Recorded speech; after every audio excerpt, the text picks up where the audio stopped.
BJP ആസ്ഥാനത്തിന് മുന്നിൽ നിന്ന് തൗഫീഖ് അസ്ലം ചേരുന്നുണ്ട്. തൗഫീഖ്, അവിടെ വലിയ ആഘോഷം തുടങ്ങിയിരിക്കുന്നു. എപ്പോഴാണ് മോദി എത്തുന്നത്? മുഖ്യമന്ത്രി ആരെന്നുള്ള ചർച്ചകൾ നടക്കുന്നുണ്ടോ? എന്തൊക്കെയാണ് സംഭവിച്ചുകൊണ്ടിരിക്കുന്നത്?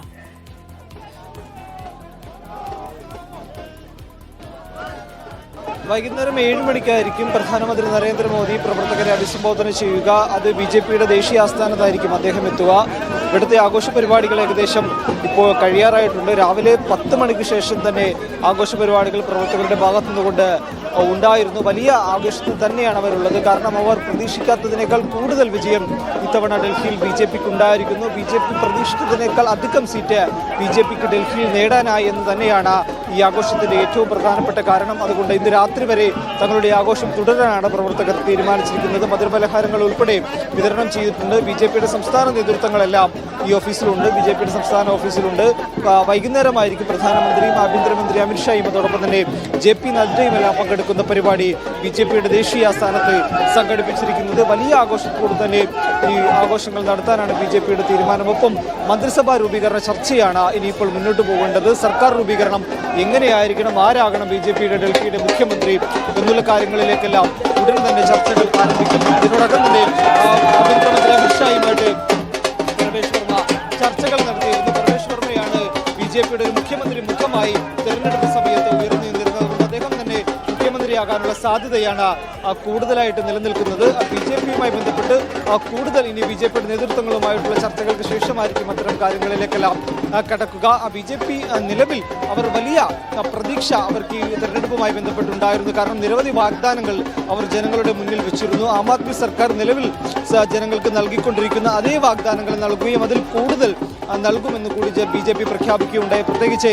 2100 രൂപ സ്ത്രീകൾക്ക് മാസം നൽകുമെന്ന് ആം ആദ്മി പാർട്ടി പറഞ്ഞപ്പോൾ 2500 രൂപ നൽകുമെന്നായിരുന്നു BJPയുടെ പ്രഖ്യാപനം. ഇതെല്ലാം ജനങ്ങൾക്കിടയിൽ വലിയ രീതിയിലുള്ള സ്വാധീനമുണ്ടാക്കാൻ BJPക്ക് സാധിച്ചു എന്നതാണ് നമുക്ക് മനസ്സിലാക്കാൻ. കൂടാതെ തന്നെ കേന്ദ്രത്തിൽ നരേന്ദ്രമോദി സർക്കാർ നടപ്പാക്കിക്കൊണ്ടിരിക്കുന്ന വികസന പദ്ധതികൾ ഡൽഹിയിലേക്ക് കൂടി വ്യാപിക്കണമെങ്കിൽ അവിടെ ഡൽഹി സർക്കാർ വരണം എന്നുള്ളൊരു കാര്യം കൂടി ജനങ്ങളെ പറഞ്ഞ് ബോധ്യപ്പെടുത്താൻ BJPക്ക് സാധിച്ചു എന്നാണ് നമ്മൾ മനസ്സിലാക്കേണ്ടത്. അതാണ് ഇത്തരമൊരു വോട്ടിന് ഇത്രയധികം സീറ്റിലേക്ക് BJPക്ക് എത്താനുള്ള ഒരു സാഹചര്യം ഉണ്ടായത്. അതോടൊപ്പം തന്നെ കോൺഗ്രസുമായി ബന്ധപ്പെട്ടുള്ള ചില പരാമർശങ്ങൾ കൂടി ഉണ്ടാകുന്നുണ്ട്. ഡൽഹിയിൽ സഖ്യം വേണ്ട, ഡൽഹിയിൽ ഇന്ത്യ സഖ്യം വേണ്ട എന്ന് ആദ്യം പറഞ്ഞത് ഡൽഹി മുഖ്യമന്ത്രിയായിരുന്ന അരവിന്ദ് കെജ്രിവാൾ ആയിരുന്നു. ആം ആദ്മി പാർട്ടി ഡൽഹിയിൽ ഒറ്റക്കാണ് മത്സരിക്കുക എന്ന് അദ്ദേഹം വാർത്താ സമ്മേളനം വിളിച്ചു പറയുകയായിരുന്നു. പിന്നീട് കോൺഗ്രസിന് അവിടെ ഒരു സാധ്യത, അല്ലെങ്കിൽ കോൺഗ്രസുമായിട്ട് സഖ്യത്തിൽ മത്സരിക്കേണ്ട ഒരു സാധ്യത അവിടെ ഉയർന്നിരുന്നില്ല. തങ്ങൾ ഒറ്റയ്ക്ക് മത്സരിച്ച് ഡൽഹിയിൽ വിജയിക്കും എന്നുള്ള ആത്മവിശ്വാസം അരവിന്ദ് കെജ്രിവാളിനും അതിഷിക്കും ഉൾപ്പെടെയുള്ള എല്ലാ നേതാക്കൾക്കും ഉണ്ടായിരുന്നു. എന്നാൽ ആത്മവിശ്വാസങ്ങളെല്ലാം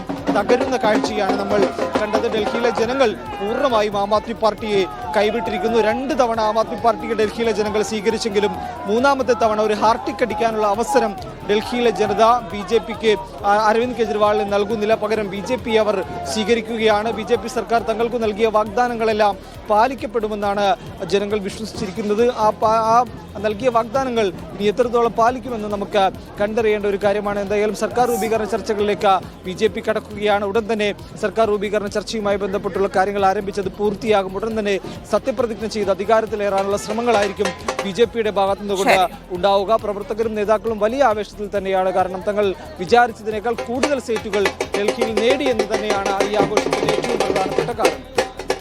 ശരി.